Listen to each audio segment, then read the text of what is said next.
My name is Tanja Kiewicz. You already know me probably from other webinars or from the support tickets. I work in the sales department at KNX Association here in Belgium. I will be your host for today, and the topic of today is KNX Virtual New Features and Novelties. It's the second session. We've had the first session last week. Today is the second session. So for those who might have any questions during the webinar, please note them down. You will find the opportunity to send them via the little chat box at the very end of this session. Please don't drop them during the session because we're not going to answer them at that moment. So we will take the time to answer them the best way we can at the end of the session. For the questions that were not answered, you never know, it's a question of timing also, please send them to info@knx.org. So for today we have invited our dear colleague Christophe. He is one of our engineers at KNX Association here in Belgium. He works at the tools department, and I will let him tell you more about this topic. Good morning, Christophe. Good morning, Tanja. So, okay, thanks for this introduction, this nice introduction. I'll take over the screen. Tanja, as you correctly pointed out, there was already a session last week. So the novelties of the latest release of KNX Virtual being version 2.3. So I actually gave a kind of sneak preview because at that moment KNX Virtual version 2.3 was not released yet. So in the meantime, it is released. So what I basically did last week was just to introduce it, so to say, especially the improvements. So today, especially, I'm going to focus on one specific topic, and that is the Hvac concept that has been reworked, has been changed tremendously. So therefore, in order to give you the right path to find this information, maybe first, I'm going to show you the modifications that also have been made for the documentation. So here it is. This is maybe I'll take it from the start. So how do you start with this? This is actually like this: support.knx.org. So you just open a web browser, and then you will land up here. You should then go to, so you see all kinds of topics, and the topic what we need here in our case is training. So training is divided in KNX Virtual and eCampus, so I will of course focus on KNX Virtual. And then specifically, I want to point out that, yeah, there are a number of how-tos, like how to connect it to ETS, even a video is there, so all kinds of information can be found here. How to get started. There are also examples. So for that, I will come back to that. I will come back later. Now I'm going to focus on the topic of the day. So being Hvac. This we will find under user guide, and more specifically under concept. So here Hvac. So here's an explanation. So everything that I wrote down here, I will just try to present it today to you so that you don't need to read it. But of course, if you want to find out further details and if you want to process it for yourself, of course, this would be the place to be.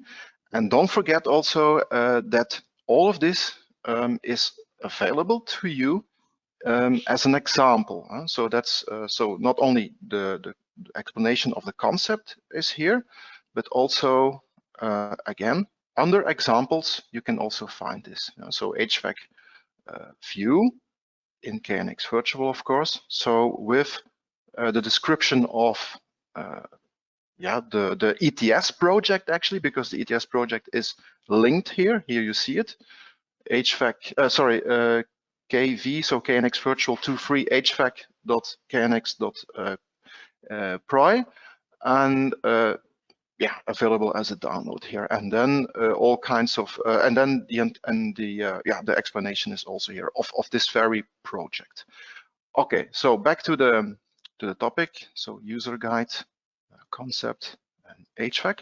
So I specifically for that created one slide, so it's a bit easier for you to follow. It's you see it on your screen here. Let me check that. Yeah, that looks good.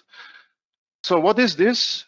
So we see different blocks here, and this is exactly what has been implemented. So we call this KNX Functional Blocks, actually. So we see here a green area. That's the HMI, so the human machine interface. So basically, this is the device, the KNX device, that will send information to the bus regarding the set point. Now, what kind of temperature do we want in this or that room? So that can be just a push button, that can be a smartphone, of course, that can be just anything that can send information to the bus regarding a set point, so the temperature that we want in the room. This information, so if we follow the green arrow here, so that will be then the output of the HMI, but the input for the next device being the RTSM. By the way, all these abbreviations are also listed in the website that I have just shown to you. So there's a list of acronyms. So this one here is the room temperature set point manager. So this room temperature set point manager also takes as input here this blue arrow, which is actually the HVAC mode. It's called HVAC mode. That means, which one is the HVAC mode at this moment? What do we want? Do we want comfort? Do we want standby mode? So this is the time-based, if you want. This can be a calendar or whatever as input, which can be overruled by this green arrow. Again, the set point that we want right now. The RTSM then also has two optional. That's why I put them in orange, two orange inputs, because it could be that you want to take into account, you as a KNX installer, you want to take into account the status of the window in the room, or the status of the presence, because that could have an influence. If the window is open, you probably will not want to that the heating system or the cooling system is in comfort mode because the window is open. You don't want that either, most probably when no one is in the room. So presence detector says no one is in the room. So that could have an influence, but it's optional. So therefore, I used another color, orange. This RTSM then has, as a result, what we call an effective set point, which will then be the input for the next block, being the heat controller. So that's the device that eventually will operate upon the valves. So there are valves connected to a heat exchanger unit in the room, which either adds heat to that room or, of course, withdraws heat from that room, depending on the situation, of course, winter, summer. So that's what the heat controller will do. The heat controller has as input the setting of the valves, as I said. As input, it has, of course, the set point that it received from the room temperature set point manager. But it also has as input the red arrow here that comes from the HMI, because that's actually the feedback. So it's the HMI that will inform the heat controller about the temperature in the room. Of course, if the temperature in the room has reached the temperature that we want, then this is important for the heat controller, because then it can, of course, stop adding heat or stop cooling. It also has a green arrow here. So that means from the heat control, there's another data flow, if you want, going to the HMI. This is also feedback for the HMI. it's actually informing the HMI, so the button or the touch panel, whatever it is. It informs what the actual set point is. So it could be that we ask for 21 degrees Celsius, but the heat controller for some reason says, no, it's 18, or whatever reason, because example given, a window is open, or you're not actually in the room. I mean, all kinds of possibilities here. Yeah. So therefore, just because of that fact that there are so many possibilities here, therefore I invite you to try the example, play with it. Yeah? Then this will all make more sense to you. Okay, I'm not finished with the story, because there's also another input from the for the heat controller, and that is this black arrow here. Sorry, and that comes from the heat exchanger, because the heat exchanger is also an important source of information, because this is actually the device that defines whether we are in a cooling mode or in a heating mode, whether we are in summertime or in wintertime. The heat exchanger knows that, and it knows that probably because of its input here. This other black arrow being the outside temperature. If the outside temperature is below 10 degrees Celsius, example given, then it's probably winter time. So the heat exchanger will then tell the heat controller, hey, you're supposed to heat.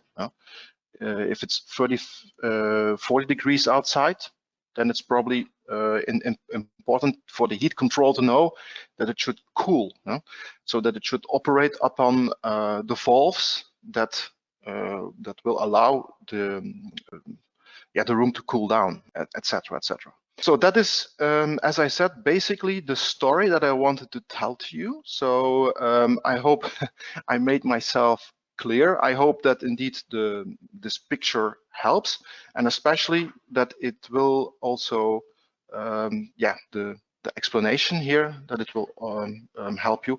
So the only thing that I want to repeat just one more time is that yes, please feel free to play with this example. If you really want to understand it, I think that is then also something that will certainly help you. Again, there is an ETS project here. So everything is actually already prepared for you. So thank you, Christoph, for this nice explanation.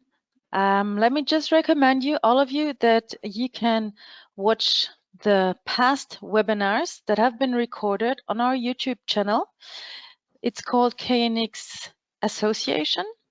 You can go either directly to the YouTube channel and type KNX Association in the search bar, or you can also easily access it from our webinar page on knx.org. So it's on the webinar page at the very bottom, scroll down, and then you have a link to access the YouTube channel.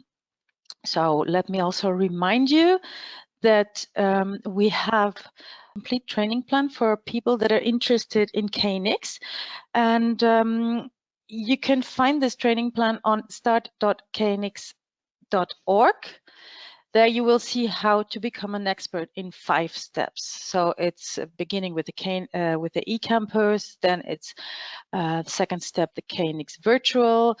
Then you can extend your knowledge with the online webinars in step 3. Step 4 is how to become a certified partner with courses, and 5, you have the literature. So please watch this for your guidance, and you will learn everything you need to know.